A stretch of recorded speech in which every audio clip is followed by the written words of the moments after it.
desde hoy empezamos a contar lo que viene, pero además sin esperar al cambio de gobierno para plantear en el Parlamento o en instrumentos de gobierno los cambios que proponemos. Y desde mañana mismo, con una primer modificación que va a permitir que en los próximos 2 años cada pyme que tome un trabajador no pague aportes y contribuciones para transformar a los programas sociales en empleo, para incorporar a los jóvenes al mercado de trabajo, porque creemos en el trabajo como motor de la movilidad social ascendente día a día. Si quieren debatir el futuro, lo vamos a empezar a debatir desde ahora. Bueno, estaba pensando mientras lo escuchaba Massa, qué bien suena, ¿no? Si no fuera el ministro de Economía actual, no el candidato a presidente que dice esto. Porque mientras tanto hay un cementerio de pymes. Mientras tanto, le comentaba a Pancho la semana pasada, Pancho habló con uno de los dueños de una de las empresas cordobesas que se dedica hoy a termotanques solares, pero comenzó con refrigeración. La importación, los cupos, la CIRA, la escasez de dólares, el manejo arbitrario de los dólares escasos, se ha convertido en o un cementerio o una sala de terapia intensiva con las pymes argentinas intubadas. En cualquier momento alguien le retira el respirador, por gracia divina, ¿no? A vos sí, a vos no. Suena muy lindo esto. Y está Andrés Borenstein, economista, integrante de la gran cantidad de economistas que ahora tiene Juntos por el Cambio en esta nueva etapa, una vez superada la interna. Andrés, un gusto, buen día. Hola, buen día. Placer estar acá. ¿Cómo está?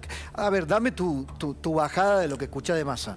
Mira, puede ser interesante. Lo que pasa es que yo creo que eso no va a generar trabajo. El problema de la generación de empleo formal en las pymes es mucho más serio. Por ejemplo, sin levantar la industria del juicio. Sí. Es muy difícil que vos des esta ventaja y florezca el empleo. Claro. Más allá de que obviamente quisiera saber si hicieron algún análisis de costo fiscal, porque si vos no pagás los aportes, pero después seguís generando pasivos previsionales, o qué pasa con la parte de las obras sociales, bueno, hay que leer en detalle la regulación, pero este tipo de medidas aisladas tienen en general un impacto muy limitado. Pero también hay un factor político, Pancho, Ceci, que está en campaña electoral y el ministro candidato, el candidato ministro, me parece que está echando mano desesperadamente a acciones. Alguien me dirá, bueno, pero la campaña formalmente va a comenzar cuando comiencen los spots, creo que es la semana que viene. ¿Tenés el otro material, Matías, que analizábamos, que ocurrió durante el fin de semana, que analizábamos en la producción? Algo así como cuando la otra semana había dicho con el previaje, si yo gano, si nos votan a nosotros, va a haber previaje 6, 7, 8, 9. Mirá, Massa durante el fin de semana, promesas. Si hay cambio de gobierno, el boleto de tren va a pasar a valer 1.100 pesos y el boleto mínimo de colectivo va a pasar a valer 700 pesos. Porque una cosa es escuchar palabritas simpáticas, haciéndose los picantes o los graciosos en los canales de televisión. Y otra cosa es bajar las ideas a la vida real de la gente. No solo piensan en privatizar los ferrocarriles, sino además piensan en eliminar la ayuda que el Estado pone a través de la SUBE en el boleto de tren y el boleto de colectivo. Hagan la cuenta. Piensen en la vida de cada estudiante, en la vida de cada laburante, en la vida de cada jubilado. ¿Qué representa pasar a pagar 700 mangos de bondi o 1.100 mangos de tren a cuenta del día de hoy? Eso es lo que está planteando la oposición, sin distinción, ¿eh? Campaña del miedo a full, ¿no? Campaña del miedo a full. Bueno, empezando porque es mentira. Primero porque los costos no son esos. Yo escuché a muchísima gente y nadie está pensando en algo como eso. En particular, yo diría que el transporte, cuando uno tiene que pensar en ir al equilibrio fiscal, los subsidios al transporte no son tan importantes, con lo cual si hay que hacer ajustes en el transporte de ninguna manera serían de esa magnitud. Pero lo que yo pienso además es que lo que debería hacer el próximo gobierno, sea quien fuere, sería rediseñar los subsidios al transporte. Ustedes piensen que hoy, por ejemplo, yo tengo estudiantes extranjeros que vienen por un semestre a Buenos Aires de Noruega y pagan 69 pesos el boleto de colectivo. Entonces, me parece excelente que haya una tarifa social, me parece excelente que el transporte cueste barato para quien lo necesite, que cueste menos barato, pero no ni remotamente 700 o 1100, no 69, pero quizás, no sé, 200, por poner un número, pero no tiene ningún sentido que subsidiemos el colectivo, por ejemplo, de extranjeros, que vienen de turismo. Ahora, vos decís que el transporte entonces no se lleva tanto en la torta de subsidios. Mira que la energía es el problema. El gran tema es la energía, Okay. cosa que Massa ya viene corrigiendo, por lo menos a un sector de la población relativamente numeroso, le multiplicó por 4 o por 5 la tarifa energética. Bueno, hay un interés específico de Massa con algunos amigos para llevarle realismo a la tarifa energética, ¿no? Me parece. Ok. Digo, no, claro, en serio. Hay sectores... Hay una empresa que es muy cercana desde ya. Claro. Edenor. Edenor, ok. Sí, hay que ver igual ahí cómo se distribuye lo que se llama el valor agregado de distribución y lo que es quita de subsidios. A mí me parece que lo que más hubo hasta ahora fue quita de subsidios y no flujo para las empresas, de todas maneras. ¿sí? Lo que sí hubo en su momento, allá no es nuevo, hace unos cuantos meses, fue un perdón de la es deuda cierto. de Camesa, que eso es mucho más debatible, me parece. Tenés razón. Ahora, Andrés, hay algo medular, lo charlábamos con Pancho, hoy lo escuchaba Carlos Melconian. Para bajar a tierra, lo que Juntos por el Cambio dice, acá no hay milagrito, acá no hay receta mágica, acá la dolarización de Milei es uno de esos conceptos que pareciéramos comprar barato como ilusión rápida. Ahora, lo que están proponiendo en Juntos por el Cambio, la idea de poder recurrir al peso y al dólar indistintamente, va a llevar un trabajo previo. Un trabajo fuerte y previo. Por supuesto, y esto justamente porque no hay recetas mágicas. Si vos no haces un plan de estabilización, no tenés dolarización, no tenés bimonetarismo, no tenés nada. O sea, vos tenés que acomodar precios relativos. O sea, no puede ser que el dólar valga muy caro, no puede ser que la energía valga lo que vale. Y por otro lado, tenés que eliminar el déficit fiscal. Si vos no eliminás el déficit fiscal, no tenés financiamiento. Entonces la gente va a decir, ay, ¿cómo vas a financiar el déficit fiscal? ¿Emitiendo dinero? Entonces vos no vas a conseguir bajar nunca la inflación. Esos deberes hay que hacerlos en cualquier circunstancia. Ahora lo que se plantea es decir, bueno, muchachos, una vez que tengamos la cosa tranquila, ¿es necesario tener una ley penal cambiaria? Que con cualquier cosa te comes un juicio penal, o podés hacer transacciones en dólares como tiene Uruguay. Uruguay tiene su propia moneda, la mayoría de las transacciones se hacen en pesos uruguayos, la inflación está en un dígito hace muchísimo tiempo. La idea es modificar, lo escuché así, corregime, modificar el Código Civil, modificar la posibilidad de que los contratos puedan hacerse en dólares. Voy a comprar un auto, lo compro en dólares. Bien, perfecto. Me lo venden en dólares, no tengo que hacer el cambio. Quiero alquilar o quiero comprar una vivienda, la compro en dólares. Esa doble posibilidad, moneda propia y dólar. Claro que, de nuevo, pienso, hay en América Latina 2 países en particular, que son Uruguay y Perú, que siempre tuvieron un grado de dolarización mayor que el resto de América Latina, pero en donde la moneda de curso legal sigue siendo el sol o el peso uruguayo, claro. y tienen baja inflación y son estables. Andrés, y consiguen financiamiento. Fíjense que una de las cosas que hizo Uruguay muy interesante es que en los últimos años fue retirando deuda en dólares y se emite, incluso a veces en los mercados internacionales, no solo en el mercado local, deuda en moneda nacional. Pero perdón, para eso tenés que tener moneda. Entonces, de vuelta a la pregunta es, ¿cómo resucitan al peso? Ya es confianza y es un intangible. ¿Cómo hacer para que el argentino vuelva a confiar en el peso? ¿Están seguros que los argentinos volveremos a confiar en el peso?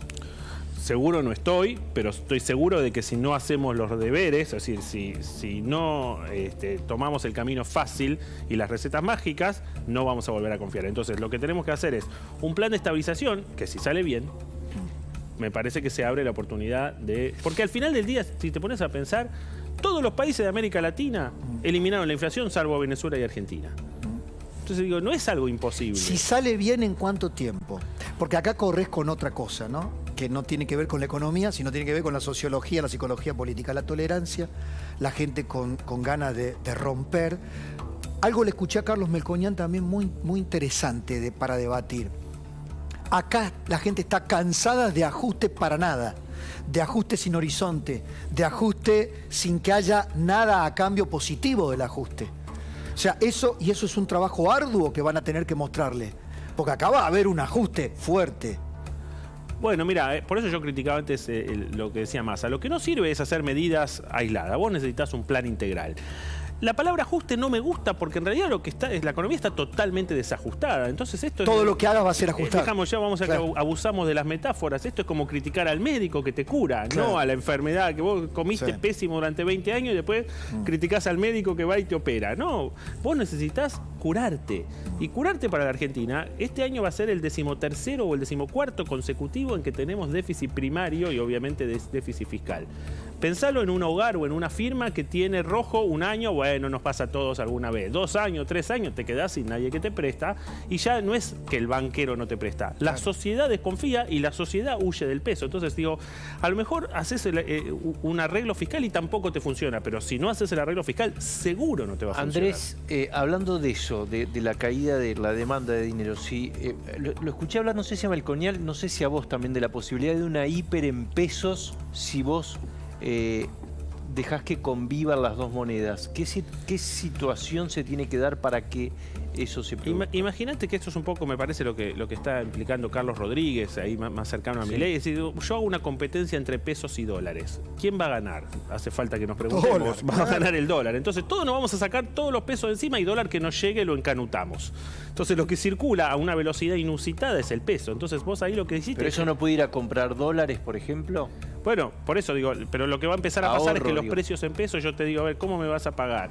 Los precios en pesos van a subir, los precios en dólares no, entonces eso te genera un tipo de cambio que tiende a infinito Claro. y... Pero pará, y nos va a llevar a otra cosa.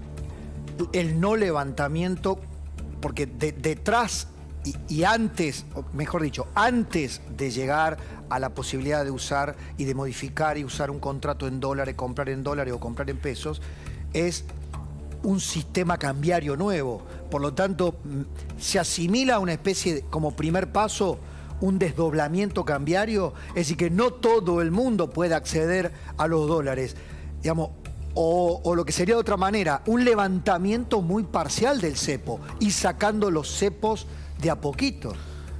Mira, yo creo que vos podés pensar para salir del cepo de a poco en un desdoblamiento cambiario en donde en vez de haber 20 dólares haya 2, con reglas Uno muy... de tipo financiero. Y donde tengas reglas muy precisas y donde la brecha entre uno y otro sea pequeña. Porque cuando la brecha es grande tenés todas las oportunidades de corrupción, donde entran todas las zonas grises. ¿Yo qué soy? ¿Comercial o financiero? Depende a quién conoces, ¿no? Potencialmente. Entonces yo quiero brecha corta, donde no haya incentivos para sobrefacturar o subfacturar, donde las reglas sean claritas y que además por tiempo limitado. Porque los desdoblamientos, para siempre... son un desastre. Los desdoblamientos, hasta que terminás de armar el plan de estabilización, pueden tener un montón de sentido. Ahí Cavallo, por ejemplo, está planteando 1 año. Yo, si me preguntás, diría apuntemos a 6 meses. Pero va por ese lado, me parece, mucho más que una competencia de monedas, que eso implica generar una hiper que después te puede llevar a la dolarización. Pero la verdad es que yo creo Una que... hiper tramposa que termine licuando. O sea, que te porque cuando dice Pancho cuando, acá el demonio que anda circulando es la licuación. Exacto. La hiper... A ver, antes que Cavallo aplicara la convertibilidad, hubo 2 fogonazos hiperinflacionarios o 3. 2 o 3. Y un plan Bonex. Y un plan Bonex. Claro. Y bueno, yo digo, muchachos, todo eso se puede evitar. Tratemos de evitarlo, porque las heridas de la hiper son bravas. O sea, la gente la pasa mal en serio. Bien. Si haces una especie de plan Bonex, es decir, que la gente le den... Porque si vos le decís a los bancos, escúchame, te cambio las LELIQs por un bono. Lo que está del otro lado de las LELIQs son los plazos fijos de la gente. Entonces los bancos se van a tener que dar vuelta y le van a decir a la gente, che, vos tenías un plazo fijo, yo te doy un bono. O sea, eso es dolorosísimo. Es dolorosísimo. Entonces eso yo creo que se puede evitar, que no hay necesidad ni de ir a una hiper, de ir a un plan Bonex. Pero para eso tenés que no confiar en recetas mágicas y laburar. ¿Qué es laburar? Bueno, de nuevo, la primera medida es ir a déficit cero. La segunda medida es pensar un esquema que podría ser el que vos mencionaste del desdoblamiento, pero puede haber otros. Y después poder pensar un set de reformas estructurales, en donde, por ejemplo, si queremos que las pymes vuelvan a tomar gente, desmantelemos la industria del juicio. Hay un proyecto de ley en el Congreso que se presentó hace varios meses que básicamente, que creo que lo trabajaron las 4 fundaciones que están adentro de Juntos por el Cambio, y dijeron, bueno, muchachos, eliminemos las multas, que las multas no vayan al empleado y por lo tanto no vayan al abogado, y entonces la industria del juicio ya no tiene tanto sentido.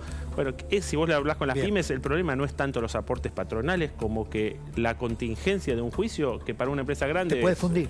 Te podés fundir. Para una pyme te puede fundir. Claro que sí. Gracias, Andrés. Un placer. Espectacular como siempre. Ceci, vamos a la pantalla. Ah, de acá nomás.